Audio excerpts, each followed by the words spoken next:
Shalom, welcome to another episode of Inspiration from Zion. I'm Jonathan Feldstein, and I have the privilege of being your host, coming to you from the Judean mountains here in Israel. I like to refer to it as the original Bible Belt. Inspiration from Zion is a program of the Genesis 123 Foundation, whose mission is to build bridges between Jews and Christians with Israel in ways that are new, unique, and meaningful. I pray that you will find this all of those. Through this program, we're excited to connect you to people and stories in and relating to Israel, experiencing aspects of life here that you might not otherwise know about. We want this to be interactive, so please be in touch at inspirationfromzion@gmail.com and send along any questions and any comments about any topic anytime. Or you can reach us at genesis123.co or follow and like Inspiration from Zion on Facebook, Instagram, and Twitter. We're not just in the middle of a very hot summer here in Israel. We're in the middle of a very hot political season as we inch closer to our national elections, which, as of the moment, are still scheduled for the end of October. In the parliamentary system, it's still, as we speak today, possible that date might be moved up a little bit, but basically, Israel will be going to the polls for the first time since the massacre of October 7th of 2023 this coming fall. And for many reasons, this is probably going to be one of the most significant elections because it's going to be a mandate on many different issues. One of them, which has been an issue for decades, is the integration of the ultra-Orthodox community here in Israel. We're going to talk about that today, but I've know if you live in Israel, you know it's a political issue. You know it's a social issue. You know that there are things that are divisive that people have very strong feelings about from many different perspectives. And I was reminded of that this past Friday when I had the opportunity to read a very important article by my friend, Rabbi Michael Freund, but we're just going to refer to him as Michael. We go back a long time. Actually, we go back a very long time, even before we were conceived. Michael's family and my family came from the same small shtetl, Jewish village in southern Poland called Conchiga, where there, if I remember correctly, about 1,000 Jews in the whole town, coexisting with a similar, somewhat larger number of Polish Gentiles for hundreds of years. Many of our family perished the same way, and in fact, a few years ago, on the 80th anniversary of when most of the Jews from Conchiga were rounded up and killed, which the anniversary of which is this August, we did a memorial, which was actually quite inspiring to bring together the descendants of the survivors from Conchiga. If anyone's interested in that video, please be in touch and we can and I'll get that to you. Michael wrote an article entitled "Don't Politicize the Torah" on page, let's see, 16, and it's immediately facing my article, "Living Between Two Homelands," writing about a fascinating young man who was born in Lebanon and came to Israel 26 years ago when Israel withdrew its forces the first time in 2000. Um, I will always before we started recording, I was not kissing up, but I really respect and admire Michael and his thinking and his ability to articulate. This article, which we're going to get into, the specifics of the politicizing of Torah study, is very important. But we're going to talk about it from a much broader perspective. But I neglected first. Let me introduce. I've told you all these warm, familial things about Michael, but let me tell you also some of the substance. Before I knew him, Michael was the deputy communications director under the first term of Prime Minister Benjamin Netanyahu. He's a graduate of Princeton University, where I happened to grow up, and he has an MBA from Columbia Business School. He's also, as I mentioned, an ordained rabbi. He's been a veteran writer and syndicated columnist for the Jerusalem Post, which is Israel's largest English language daily, for over 20 years. And what I find, and all of that's nice, and I write for the Post and a whole lot of other things. But one of the things that I think Michael will always go down in history for is founding and chairing an organization called Shavei Yisrael, which is a nonprofit that's responsible for bringing more than 10,000 Jews on Aliyah to come to Israel, specifically from India, China, and South America. Uh, when you go to his office, when you see the pictures, when you have an understanding of the remote, distant Jewish communities that were so isolated from the Jewish people over thousands of years, and see the work that he's been responsible for, 10,000 individuals it gets multiplied by many tens of thousands in terms of the impact and the historical significance. Michael's the author of two books and is currently a visiting fellow at the Heritage Foundation. His proudest accomplishment, to which I can relate, is he's the father of five sons, four of whom are IDF combat reservists in elite units who have been serving in Gaza, Syria, and Lebanon since the start of the war that began October 7th of 2023. Michael, we haven't seen each other in a while, so I'm really grateful for Erica putting our articles side by side and for you writing what you did, because this has been something that I've been looking to have a conversation on, and here we are, lo and behold, I get to have a conversation with my friend and my landsman, Michael Freund. Welcome. Thanks, Jonathan. It's really it's a pleasure to be with you. So there are a lot of people who follow this who aren't Jewish, don't know the Hebrew term. So we're going to try and keep, when we refer to Haredi, we're talking about the ultra-Orthodox communities, and there'll be other Torah-centric words that we want to define. But the relationship between the ultra-Orthodox population in Israel and the state of Israel go back to before the founding of the state. Matter of fact, talking about sons in elite units, I'm always reminded of my oldest son, who was a paratrooper, and during his first year was assigned on Memorial Day to go to the grave of a man who came from an ultra-Orthodox family and was killed in an operation in 1956. But because in the and this actually sets up the conversation very interestingly, because he came from an ultra-Orthodox family and was killed fighting on behalf of the state of Israel, rather than being buried in Israel's national military cemetery, he's buried in a regular civilian cemetery, where there's no markings at all of the fact that he served in the army, because at the time at least his family considered that to be a bit of an embarrassment. The first prime minister established what we call today the status quo, where the ultra orthodox population, which was then a fraction of what it is today, said, "Hey, we need to preserve our Torah study. We need to preserve the communities that were devastated across Europe, and we need to come back." And in the shorthand, and I want you to add anything to it, the Prime Minister Ben Gurion said, "Okay, yeah, fine, no problem. You all study Torah. You handle the spiritual side, and we'll take care of the defense." Can you em embellish upon that? Give a little bit more historical perspective so people understand the origins of the social dynamic that we are now finding ourselves at 78 years later? Sure, absolutely. We have to remember that during the Holocaust, um, large centers of Torah learning were simply destroyed, devastated. And when the new state of Israel was founded, there was an understanding that uh, accommodations need to be made to help rebuild the Torah scholarship that had been swept away by the Germans and their collaborators. And at the time, the Haredi community in Israel was very small, and it had been hit particularly hard That's right. uh, by the Holocaust for all kinds of reasons. And so there was this understanding that was made between the prime minister at the time, David Ben-Gurion, and the leader of the Haredi community at the time, who was known as the Chazon Ish, and an exemption was given to full-time yeshiva students, numbering a few hundred back then, so that An they could. exemption from military service. Right.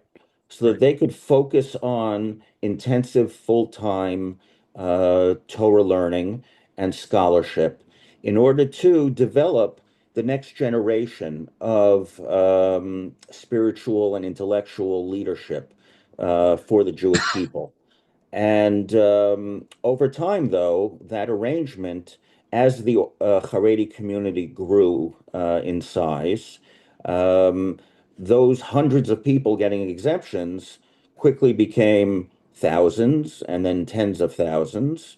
And as the security challenges that Israel has faced over the decades grew more complex, more demanding, the need for more soldiers in the army also grew. And so we reach the present day where, on the one hand, the IDF simply does not have enough soldiers to fill combat roles. And the result is that the burden of reserve duty falls on the shoulders of a certain percentage of society. I've seen it with my own kids. I'm sure you Yep. have too. Yep. Uh, some of them have served well over 400 days of reserve duty since the beginning of the war in October 2023, and that's very disruptive, both on an individual level, a family level, and a societal level. Um, Imagine you have a job, you have a wife, you have young children, and you are constantly being called up for months at a time to go do reserve duty. The impact that that has on your career, on your family dynamic, and on the national economy is enormous. And at the same time, there are countless thousands of young men who get a deferment from yeshiva study, from military service, in order so that they can study in yeshiva. And inevitably, there are many of them who are serious and dedicated and really devote morning to night with full-time intensive study. But there are also those who don't and who can be seen sitting in cafes in the middle of the Right. day or just sort of wasting their time, basically exploiting the system. And over time, this has become a sharper and sharper issue, and a sense of inequity has grown as a certain part of society, it seems, is not bearing the burden of Yeah. defending the country. And it's taken on sharper relief since October 7th, 2023, because of just massive amount of time that people have been had forced to invest in doing reserve duty. The time and also the disproportionate suffering, as you alluded to, but including casualties, including wounded, which isn't being borne by that segment of the society, and not that we wish it on anybody. We don't, but the other feeling is, and I have these conversations with my sons and sons-in-law, and you do, I'm sure, with your sons as well, is that um, burdens need to be shared fairly, and there are biblical examples which we'll get into. I'm wondering, and it's funny. I don't know if it was before or after I read your article from Friday. For those who don't know, the Friday paper in Israel is the weekend paper. It's like our Sunday paper here, and so Fridays where people Friday, Saturday when newspapers are not published is when people sit down and really dig into a lot of deep issues. And it's also an opportunity where, since we're not working, it's also a chance that people have just to visit in synagogue after over meals, etc. And I don't remember with whom anymore. And I didn't even remember it going into this conversation, but I remember speaking with somebody this past Shabbat, the day that your article came out, and wondering if we could point to a, not a specific date, but there was a period of time, for a period of time, that Israel was coasting along, and the exemption of the ultra-Orthodox men wasn't really an issue. But you sketched out the issues. Their birth rates are typically higher, and it became thousands and then tens of thousands. Is there a juncture that you can think of? It came up in conversation this week, and I couldn't think of it. That at some point in the modern state that things shifted and it became the social divisive and social issue that it is, before October 7th? That's a really excellent question. And I don't think anyone can point to a specific date or moment in time which sort of tipped the balance. It was always an issue, largely in the background because of the fact that the numbers just were what they are today, and the demands on the Army were not what they are today or have been in the past few years. And to be honest, blame for not addressing this issue is shared equally by both Yes. sides of the political spectrum. This is not an issue where one can point to the left or the right and say, they did it, they're responsible for it.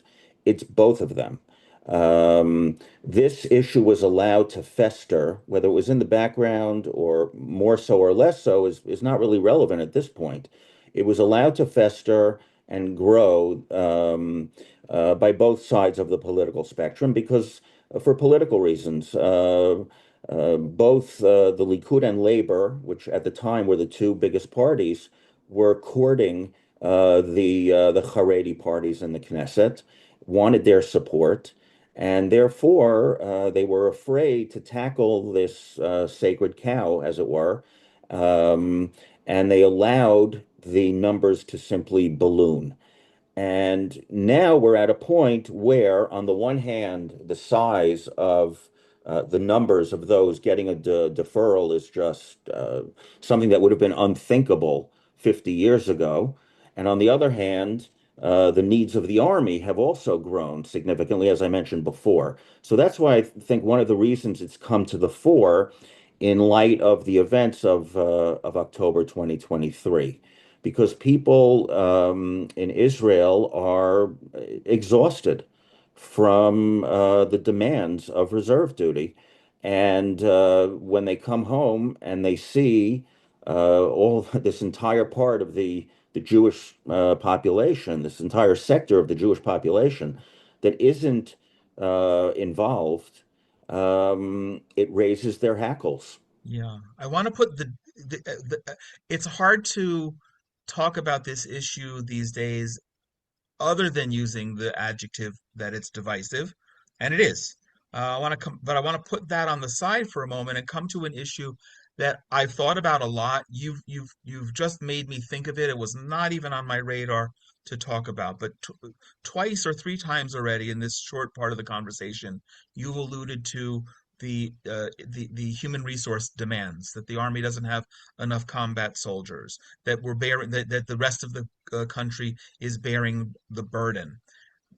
And I always, and it's true, we're a hyper democracy. There's very little that we don't talk about openly, from silly things like the price of cottage cheese to much more serious things that are life and death, like this. And I'm wondering what your thoughts are when we are so public talking about the deficiency of manpower in the combat units that are charged with the front line of defense for our country, because we know that our enemies are following and listening as well.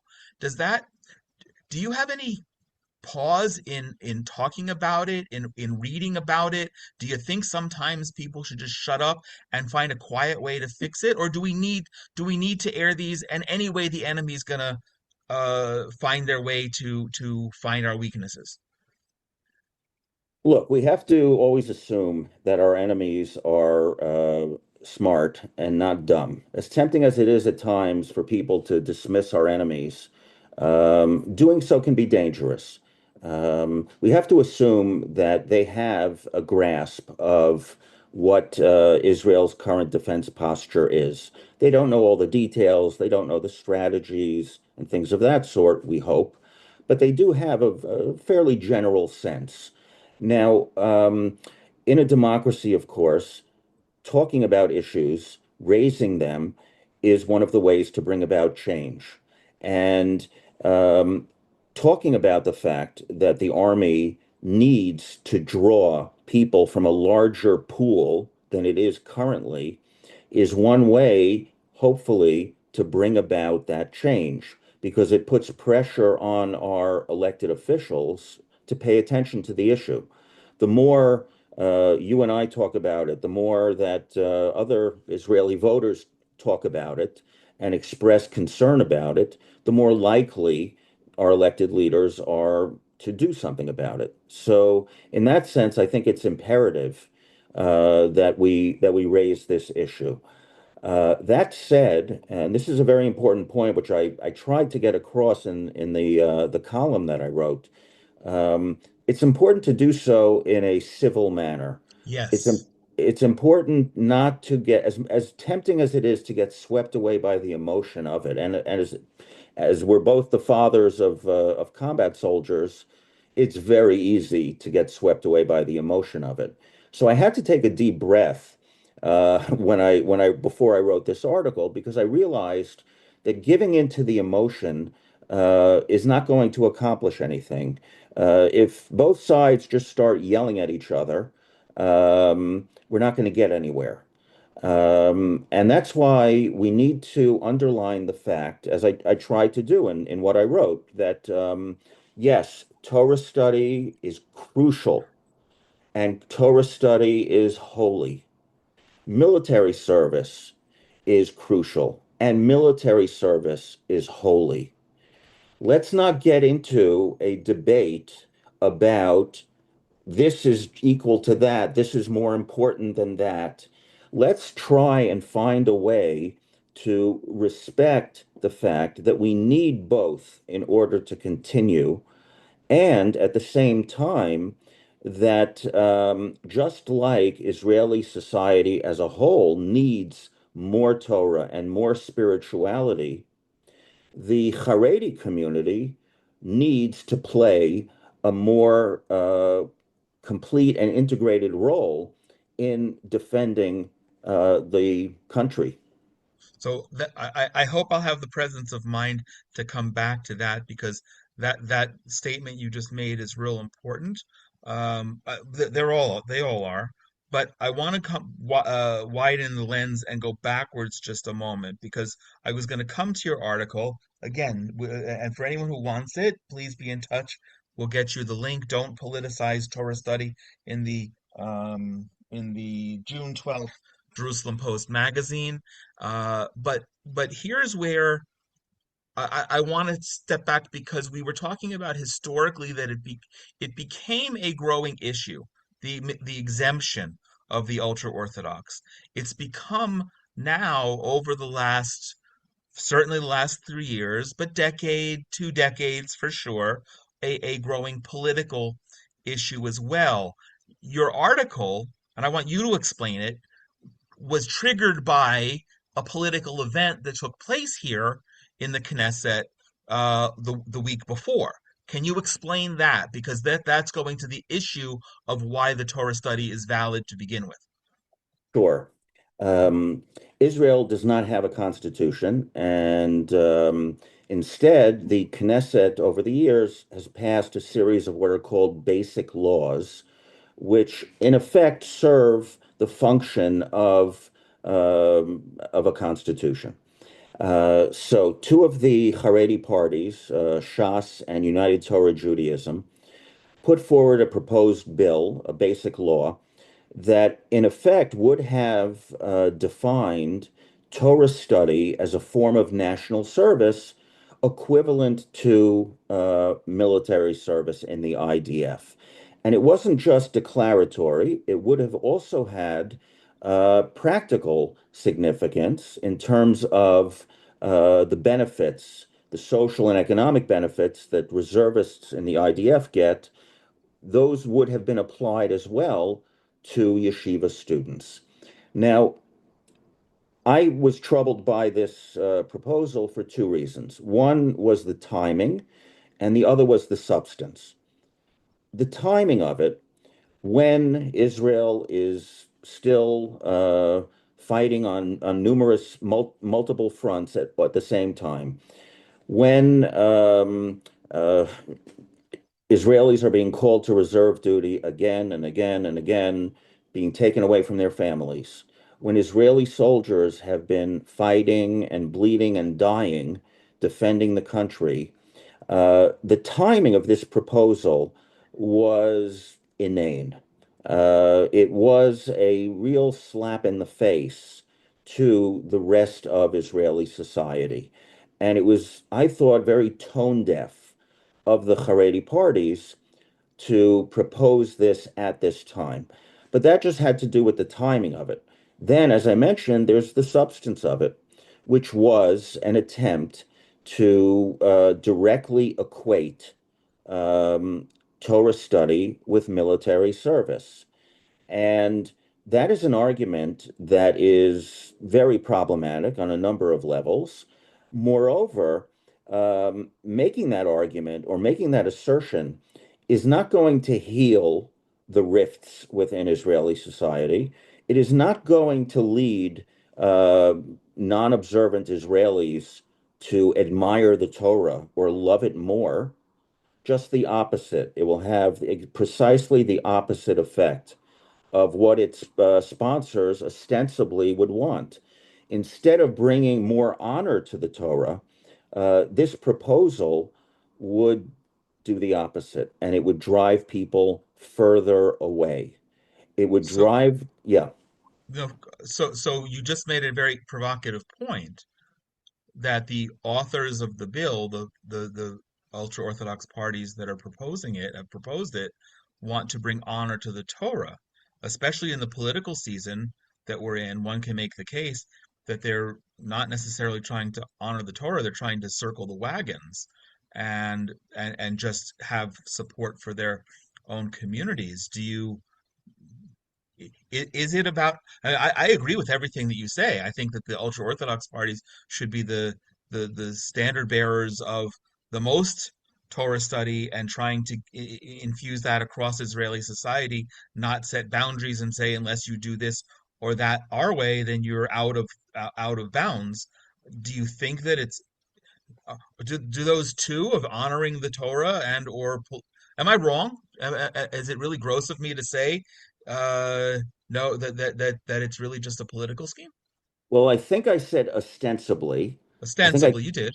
I think I qualified it You did.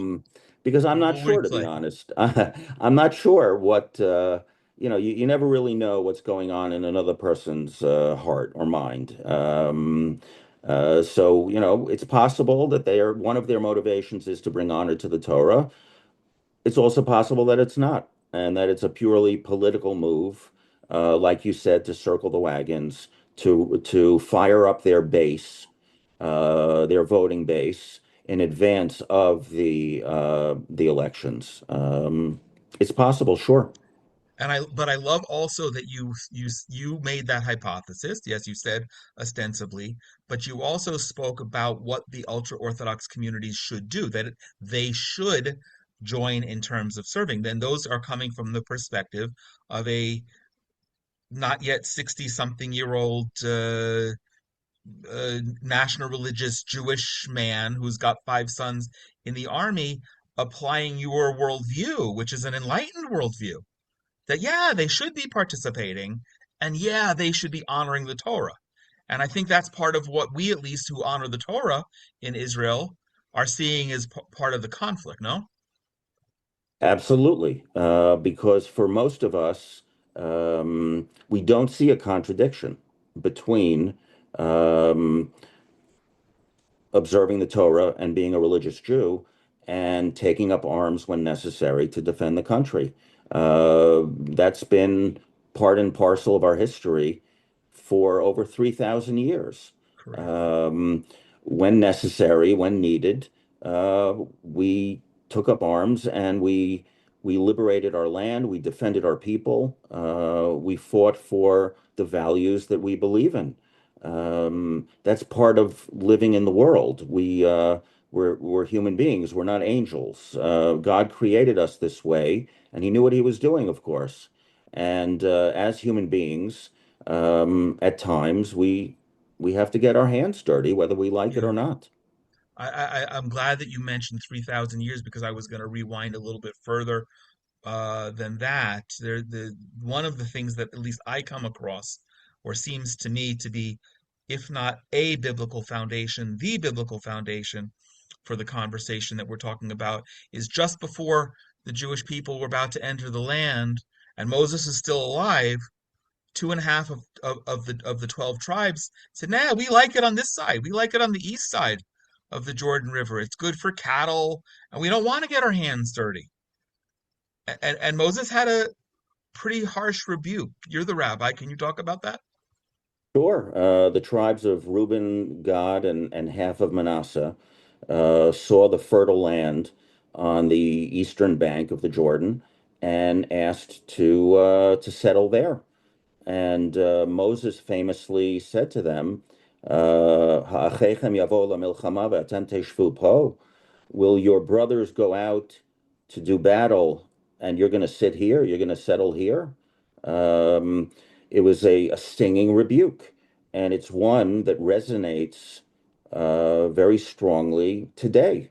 How is it possible that so many young Jewish men and women put on the uniform and go out and risk their lives to defend the state of Israel and the Jewish people, and yet there's a portion of the population that feels perfectly comfortable to sit there and watch from the sidelines? Um, the same criticism that Moses hurled at those two and a half tribes back then um, still resonates very strongly today. Do you have any sense? Because that's something that we, in our worldview, cling to.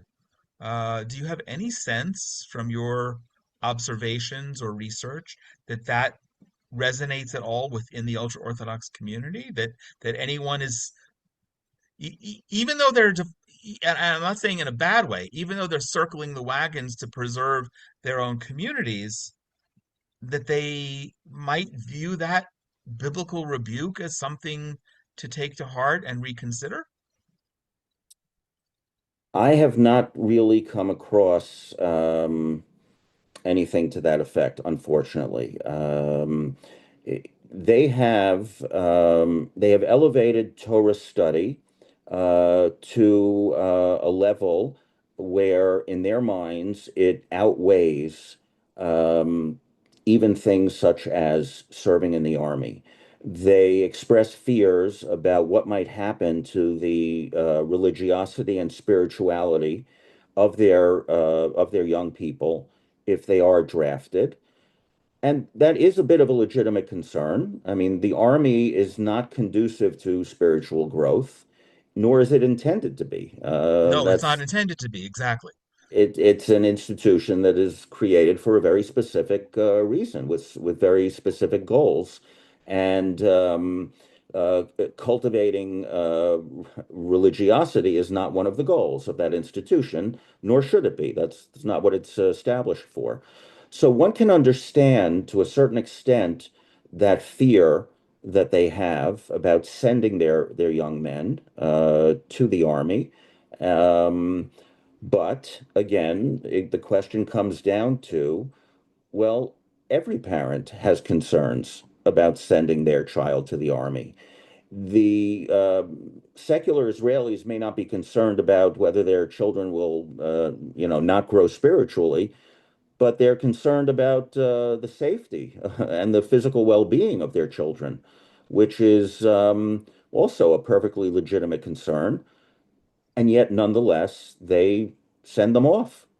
Um, so in that sense, let me mention an interesting point. Back in I believe it was in the 1980s, the leader of the Haredi community in Israel was Rabbi Elazar Menachem Shach.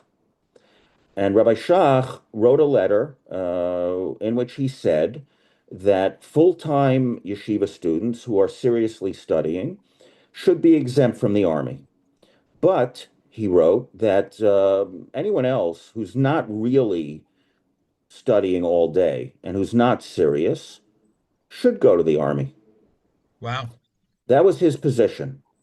Nowadays, the Haredi leadership takes a much more extreme position, and certainly in the past year or two, where they have come out publicly and said no Haredi young men at Yeah. all, whether they're seriously studying or not, none of them should be drafted, period. End of discussion. So in their eyes, they would view what Rav Shach said in the 80s as having been, Heretical. yeah, or capitulation. So we also just had another, your article was inspired by the vote in the Knesset, but just before that, we had another horrific incident where three bus loads of ultra-Orthodox pro demonstrators came to the town across from where I live and not just protested in front of the homes of one of the Supreme Court justices who espouses such positions, but actually vandalized the house. You can imagine that if Rabbi Shach were a Supreme Court judge today and he were espousing the positions, you would potentially see protests and vandalism in front of his own home, no? It's really hard to understand because obviously protesting itself is a democratic right, and everyone Yes. has the right to do so. But vandalizing someone else's property, besides being a crime, is Ah, absolutely forbidden in forbidden in the Judaism. Torah. In the Yes. Torah, you Yeah. you That we can't want to go honor. and yeah, you can't go and destroy someone else's property like that. Right. And then the irony is, why are they doing it? They would say they're doing it to protect the Torah. And yet what they're doing, so they're violating a fundamental precept in and using the assertion that it's to protect the Torah somehow, which it doesn't protect the Torah. And again, it doesn't bring honor to the Torah. And so, I would hope that that's something that the leadership of that community would privately and publicly denounce and reject, because that is an educational failure. That is a failure to to instill in at least a certain part of that community that if you want to express yourself, you want to protest, there's a way to do it and there's a way not to do it. And that's not the way to do it. Right. Can we speak? I want to begin to wrap up. There are a couple of broader issues, and coming to the election, which of which this is going to be a significant issue. But maybe that's a really good setup for where I wanted to go on a personal basis. You mentioned your five sons, four of whom are reservists in combat units. They've all taken, without my ever meeting any of your sons, I know they've all taken a tremendous burden upon themselves these past almost 3 years, and it will impact how they vote and how their spouses vote and how you and I, as the fathers and grandfathers, vote. And I'm wondering if you can share any conversations that you've had with your sons about this dynamic and how it fits into their military service, generally national service, and the sociology of the state of Israel in 2026. I would just say very generally that, like many young Israeli men, they never really understood why the Haredim would not serve, nor why the system allowed them not to serve. And there was always an element of resentment about that issue. But since October 7th, that resentment has grown into something much deeper, um, bordering on anger. That they've seen their jobs or their careers disrupted, and they've had to spend time away from their family, and yet simultaneously, most Haredim do not. And that just infuriates, well, not just them, it infuriates virtually everyone I speak to about this issue. And like I said earlier, though, I understand that feeling, I share that feeling, but fury is not going to bring about a Right. resolution of this issue. It So, just okay. won't. That's going to be the last area that I want to go to because also the way you wrote your article. Let's end. We'll try to end on a high point. But regarding that, I want to be a little tongue in cheek. I know you well enough to know that you're just a little bit to the right of center, and I assume that your sons are in a similar camp, and it leaves people like us who are conservative, who are right of center, in a difficult position because the current coalition is the coalition that's empowering this, that the ultra-Orthodox parties are members of and are being enabled to pass through such legislation, that the national religious parties, which represent us, are communities more, at least demographically, are also allowing this. Although I understood that Smotrich's party will not vote for the continuation of this bill if it in its current terms, and the Likud party, with which you've been affiliated, if only having served in the prime minister's office as the head of Likud for so many years, it makes it very hard for those of us on the right to think about, okay, well, it's natural to vote for some of those parties, but this is a divisive issue, and there are emotional and financial considerations. What do you see, whether it's from your own perspective, your sons, or generally on a national basis? How do you see that political backlash playing out in the next 3 or 4 months until our election? That's that's a very difficult question because as we know, there are voters who can be single issue voters in the sense that there is one overriding issue that drives, how they vote when they get into the ballot box. Then other people have a host of issues that they look at, and they give different weight to different issues within that basket that they carry around with them. So it's hard to say how this will affect the vote because this is an issue that is, like we were talking about before, it's decades old. It's not Yeah, new.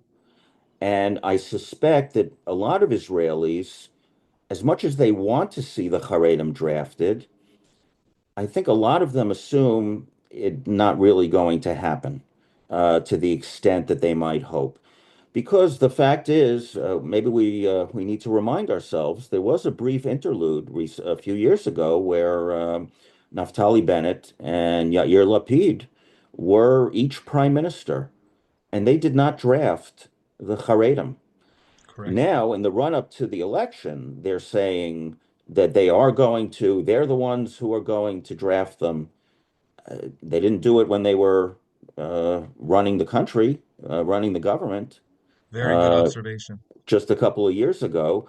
So I doubt that many thinking people take those promises of theirs seriously.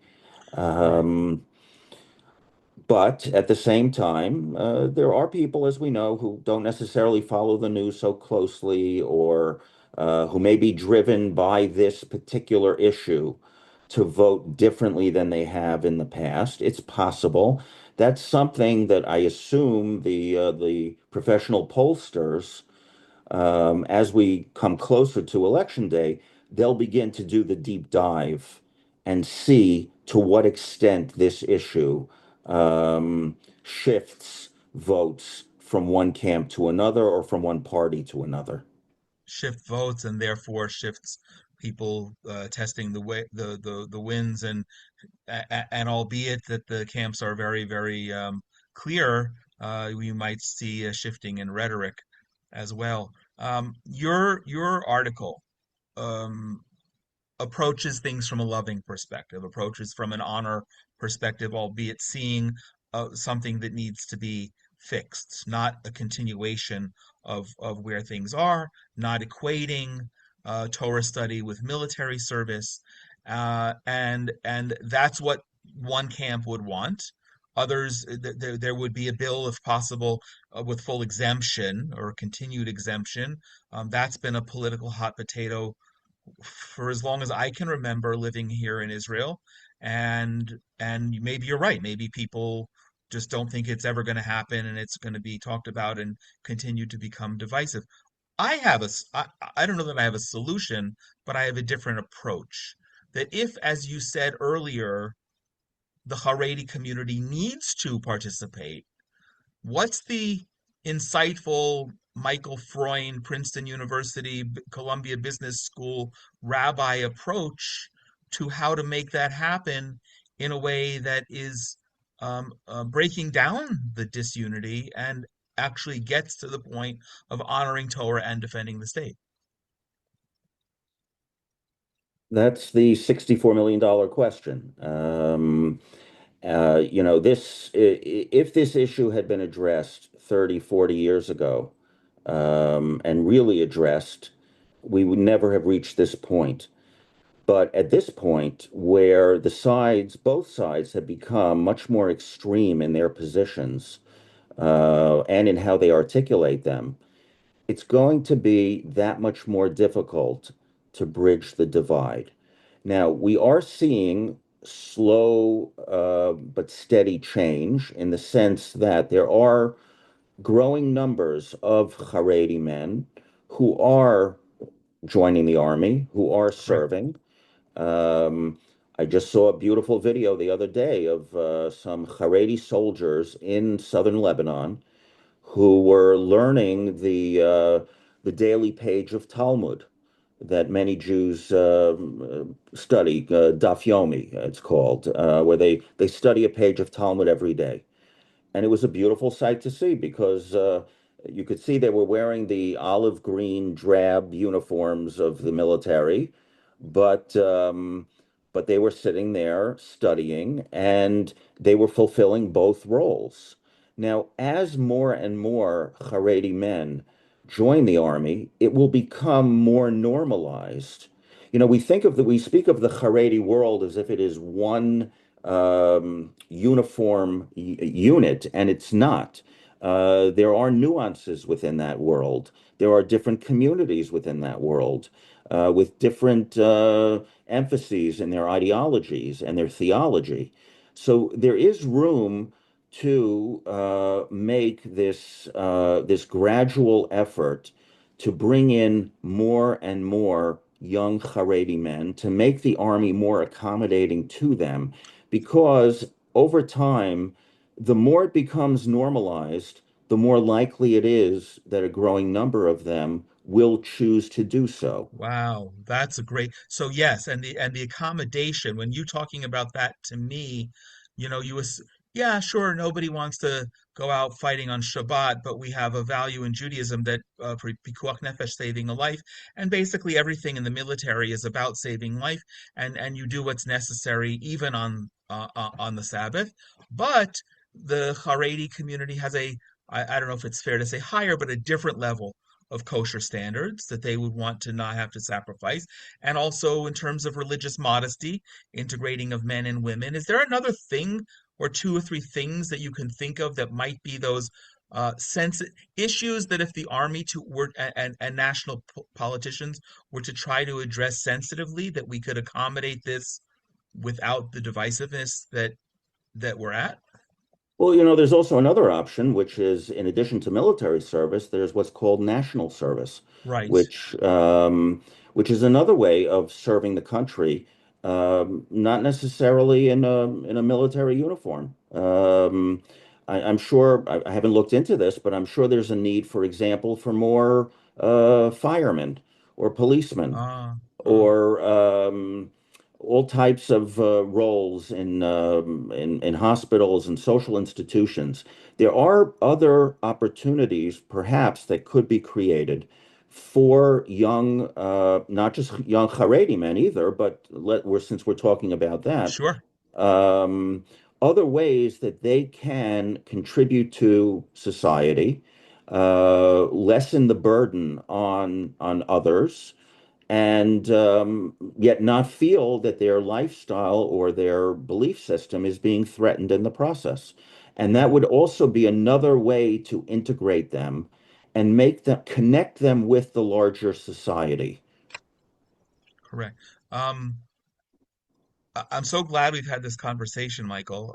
It's been a very long time, far too long, just since we've spoken, but also far too long that I've gleaned the knowledge, the insight that you have. And so I'm making, as we approach Elul and Tishrei and the holidays, I'll make a little bit of a vow to try not to let such a long time happen in between conversations, if only for my own sake. And I hope maybe to be able to share this with other people who follow inspiration from Zion. Before we I wrap up, saw I yes, saw a video recently of Johnny Carson hosting Don Rickles, and he said to him, wow, you haven't been on the show in a long time. And Don Rickles says to him, all it takes is a phone call.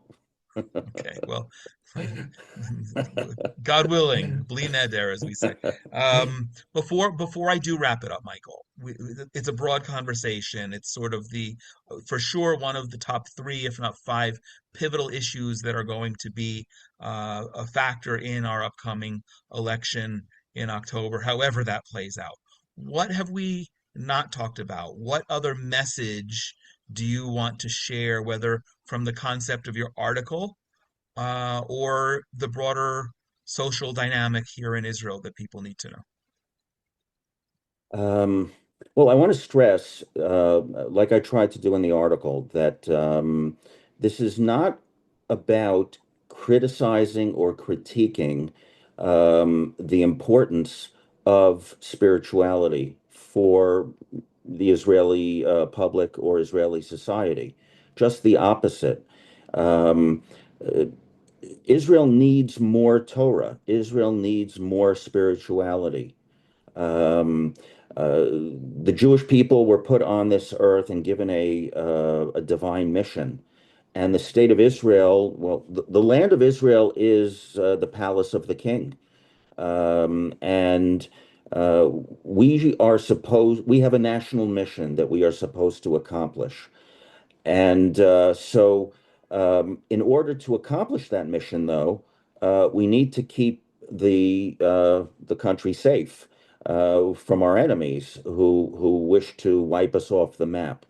And that's why, um, in the debate over this issue, it's best not to point fingers and say what I do is more important than what you do, or to argue that they're the same. Um, that's just a your perspective or my perspective or someone else's perspective. Instead of focusing on that which divides us, let's just agree that it's all important. Keeping Israel a Jewish state with a Jewish consciousness and Jewish values is essential, and keeping Israel safe with safe borders is also essential.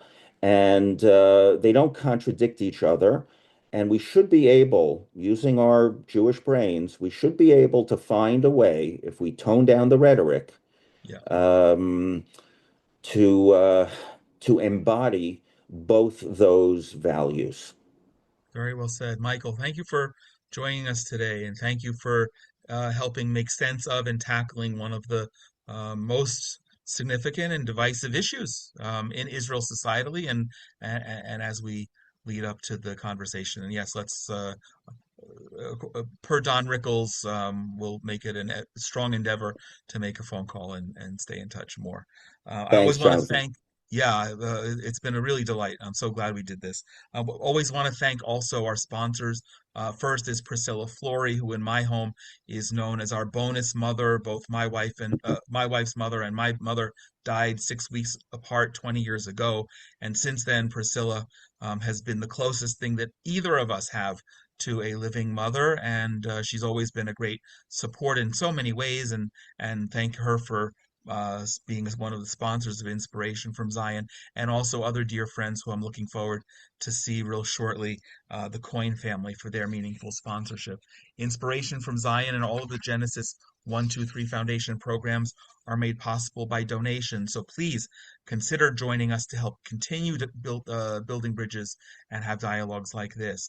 This episode is dedicated in honor of our sons, Michael, your sons, our son, my sons, and all of our collective sons, that they should continue to be safe, and the burden, the undue burden, which unfortunately we've existed with here for the last 3 years, has been placed on their shoulders, and the stress of which trickles down. And also, I know we're speaking today, right now, you're in America, helping your father who's not well.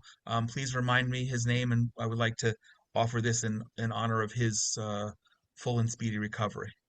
Oh, thank you. Tzvi Yitzchak ben Miriam. And his English name? Harry. Harry. Okay, great. Harry Freund. If you'd like to sponsor an episode in honor or memory of a loved one or special occasion, please be in touch at inspirationfromzion@gmail.com. We'd love to hear your comments as well as part of the dialogue that we do, and invite you to send any questions, especially questions about traditional Judaism, for our Ask the Rabbi programs. Please share this with others who will also find it of interest, and continue to join us right here, where you'll hear more interesting conversations about unique topics relating to Israel that you won't hear anywhere else. Wherever you are in the world, I pray that you and your loved ones are all safe and healthy, and I send my blessings from right here in the Judean mountains. God bless you.